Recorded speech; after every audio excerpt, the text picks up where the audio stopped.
की क्लास शुरू करते हैं, समास पार्ट 2, जिसको पढ़कर आपका समास का विषय का पूरा टॉपिक समाप्त हो जाएगा और आप इससे पूरी तरह समास को समझ जाएंगे। तो मैंने पहली क्लास में ही आपको समास का अर्थ, परिभाषा और यह भी बता दिया था कि समास की क्यों ज़रूरत पड़ी थी हमारे व्याकरण में रखने के लिए, हमारे विद्वानों के लिए। तो आज की हमारी जो क्लास है उसमें प्रकार और उसकी पहचान पढ़ेंगे। जो बच्चे इस क्लास को पहली बार देख रहे हैं उनसे मेरा कहना है कि वो समास की क्लास का पहली क्लास को ज़रूर देखें और उससे समास के विषय को समझें। मेरी क्लास की पहली पहचान है कि आपको उसमें पेन, पेंसिल और अपनी कॉपी लेकर विशेषकर आना है, जिसके लिए आपको पढ़ने में आसानी रहे, समझने में आसानी रहे, इसलिए हर पॉइंट को लिखकर नोट कर कर ज़रूर चलना है। तो चलिए हम समझते हैं समास के प्रकार और उसकी पहचान। तो मैंने आपको बताया था कि जो हमारे समास हैं उसको पूर्व पद और उत्तर पद के रूप में 2 भागों में विभाजित किया जाता है और हमारे समास मुख्य रूप से 6 प्रकार के माने गए हैं कक्षा 10 और कक्षा 12वीं की पुस्तक में। ठीक है, तो हमारा पहला समास है अव्ययी समास। वह समास जिसका पूर्व पद, वह समास जिसका पूर्व पद मुख्य, मुख्य का मतलब हो गया बेटा ज़्यादा महत्व रखता है, प्रधान होता है, व उत्तर पद गौण होता है, उसे अव्ययी समास कहते हैं। इसकी पहचान है कि इस शब्द में शब्द की जो शुरुआत है उसके आगे वे, निर, भर, यथा, प्र, प्रति, आ जैसे शब्द से शब्द की शुरुआत होती है। जैसे मैंने एग्जाम्पल में दे रखा है यथासंभव, परोक्ष, व्यर्थ, समक्ष, प्रतिदिन। ठीक है, इसमें आपका आ जन्म भी आ जाएगा। ठीक, इसी तरह से हम आगे चलते हैं अपने तत्पुरुष समास पर। वह समास जिसका उत्तर पद, तत्पुरुष में क्या आ जाएगा, उत्तर पद प्रधान हो जाएगा।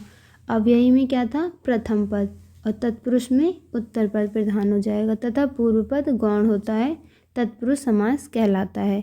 इसकी पहचान क्या है कि इसमें जो कारक विभक्ति है, जो कारक विभक्ति है उसका लोप हो जाता है। जैसे कि मैंने आपकी प्रथम क्लास में ही एक एग्जाम्पल लिया था राजपुत्र, इसका अर्थ है राजा का पुत्र। गंगा जल, गंगा का जल।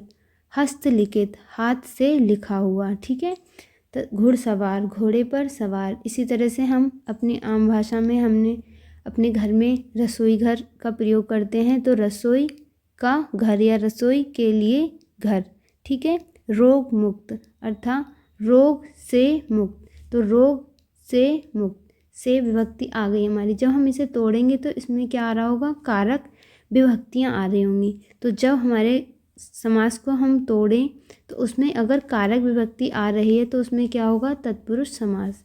अब हम आगे समझते हैं अपने तीसरे समास को, जो है कर्मधारय समास। वह समास जिसके अंतर्गत पूर्व पद उत्तर पद की क्या बताता है, विशेषता। पहला पद दूसरे पद की विशेषता बताता है, उसे कर्मधारय समास कहते हैं। उदाहरण से हम समझ सकते हैं, नील कमल, नीला है जो कमल। चंद्रमुखी, मुख है जिसका चंद्र के समान या चंद्र के समान मुख है। ठीक है, सत्पुरुष, सच्चा है जो पुरुष। ठीक, महात्मा, महान आत्मा वाला, या महाजन, महान है जो जन। जन का मतलब होता है, जन का अर्थ है आपका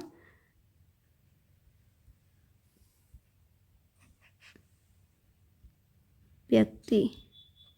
ठीक है, ये मैंने इसलिए लिख दिया क्योंकि कुछ लोग पुरुष से सिर्फ लड़के को ही समझेंगे, लेकिन दोनों ही हैं। ठीक, इसी तरह से आप इसको, इन दोनों में हमारे बच्चे विशेषकर कंफ्यूज होते हैं, कर्मधारय में और तत्पुरुष में। तो इसमें आप समझ लें कि तत्पुरुष में वो चीज़ें आएंगी जिनको आप तोड़ेंगे तो कारक विभक्ति आ रही होगी, तोड़ेंगे तो क्या आ रही होगी, कारक विभक्ति। और कर्मधारय समास में क्या होगा बेटा कि इसमें आपको एक तरह से आप अलंकार पढ़ते हैं, रूपक अलंकार, रूपक अलंकार।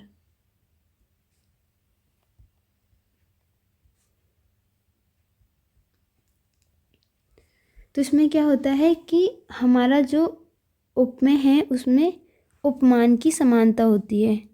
उपमेय में उपमान की समानता होती है, मतलब उसके जैसा दिखता है, जिससे हम उसकी तुलना कर रहे हैं वो उसके जैसा है। जैसे इसके लिए बहुत ही इजी आपका एक दोहा रहता है, ठीक है। चरण कमल बंदो हरिराई।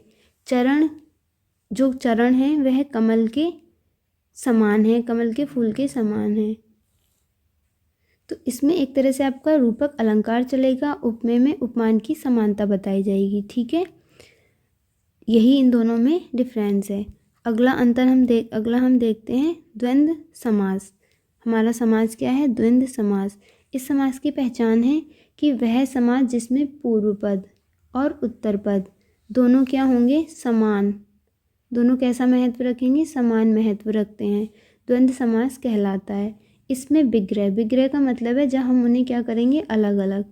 विग्रह का मतलब हो गया जब हम उन्हें क्या करेंगे? अलग अलग। जैसे कि संधि विच्छेद करते हैं तब हम देखते हैं कि हम उसको शब्द को अलग अलग तोड़ते हैं। तो इसी तरह से जब हम इसमें शब्दों को अलग अलग करेंगे तो उसके बीच और या शब्द जैसे शब्दों का प्रयोग करेंगे। इसके बीच में आप देखेंगे हमेशा आपको एक ये साइन दिखाई देगा, ठीक है। तो जब भी आपको ये साइन दिखाई दे तो आप समझ लीजिए कि वो हमेशा द्वंद्व समास है। इस साइन को योजक चिन्ह कहते हैं। ये जो चिन्ह है इसे योजक चिन्ह कहते हैं, ठीक है। जो कि मैंने यहाँ लिख भी दिया है कि शब्दों के बीच योजक चिन्ह लगा होता है, ठीक है। तो जैसे कि माता पिता, जीव जंतु, आचार विचार, पाप पुण्य, बेटा बेटी, ठीक है, अपना पराया, जैसे आपको इसमें शब्द मिलेंगे। अगला है हमारा द्विगु समास। अगला क्या है हमारा? द्विगु समास। तो जिस समास का पहला पद क्या होगा? संख्या। पहला पद आपका क्या होगा? संख्या, ठीक है। पहले पद में क्या आएगी बेटा? संख्या आएगी। संख्या वाचक हो उसे द्विगु समास कहते हैं। पहचान, इसमें गिनती, इसमें क्या आएगी? गिनती आएगी और समूह का भाव होना है, ठीक है। तो जैसे चौराहा, तो चार क्या आ गया? आपकी गिनती। राहों का समूह का भाव आ गया, ठीक। नवरात्रि, नौ क्या आ गई? गिनती, रातों का समूह। तिरंगा, 3 आ गया, रंगों का समूह तिरंगा। सप्ताह में दिन कितने होते हैं? 7, तो 7 दिनों का समूह। जब हमारे 7 दिन पूरे होते हैं तभी तो हम उसे सप्ताह कहते हैं। सतसई, 7 दोहों का समूह। यह शब्द आप बहुत ज़्यादा यूज कर चुके हैं। जब हम अपने राइटर बिहारी जी को पढ़ते हैं तो उनकी रचना क्या है? उन्होंने एक ही रचना लिखी थी, बिहारी सतसई, जिसमें कितने दोहे थे? 700। जिसमें कितने दोहे थे? 700। तो सतसई का अर्थ 700 दोहों से पड़ चुका है। तो जिस भी रचना में यदि आपके 700 दोहे होते हैं उसी रचना को हम सतसई कहते हैं। इसीलिए हम बिहारी जी के दोहों पे भी एक बहुत फेमस पंक्तियाँ देखते हैं कि सतसैया के दोहो रे जो नाविक के तीर, देखन में छोटे लगे घाव करें गंभीर। तो सतसई का अर्थ होता है बेटा 700 दोहों का समूह। अगला है हमारा बहुव्रीहि समास। अगला समास है हमारा बहुव्रीहि समास।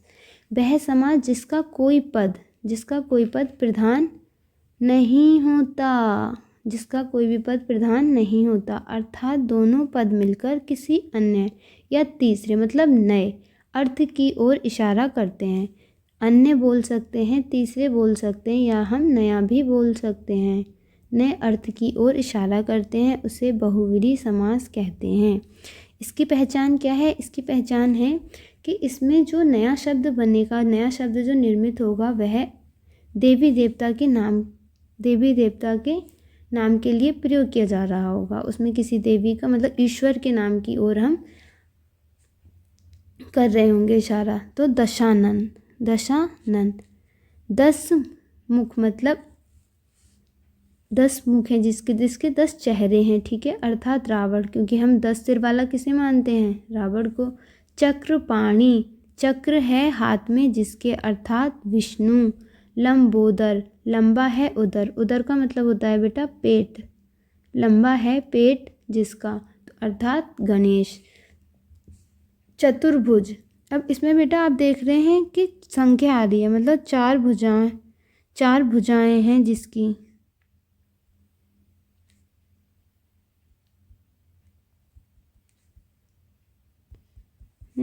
तो अर्थात विष्णु। इसमें संख्या आ गई, लेकिन ये हमारे संख्या से ज़्यादा तीसरे शब्द की ओर इशारा कर रहा है, जो कि क्या बन रहे हैं, विष्णु। तो चतुर्भुज। इसी तरह से है आपका नया शब्द जो कि है, इसी तरह से हम देखते हैं पीतांबर, पीले हैं वस्त्र जिसके, तो अंबर। अंबर का अर्थ बादल से भी है और अंबर का अर्थ होता है वस्त्र। तो पीले हैं वस्त्र जिसके, तो पीले वस्त्र हम किसे दिखाते हैं, तो पीले वस्त्र हम कृष्ण को दिखाते हैं। तो पीतांबर का अर्थ हो गया कृष्ण, श्री कृष्ण, पीले वस्त्रों वाला अर्थात श्री कृष्ण।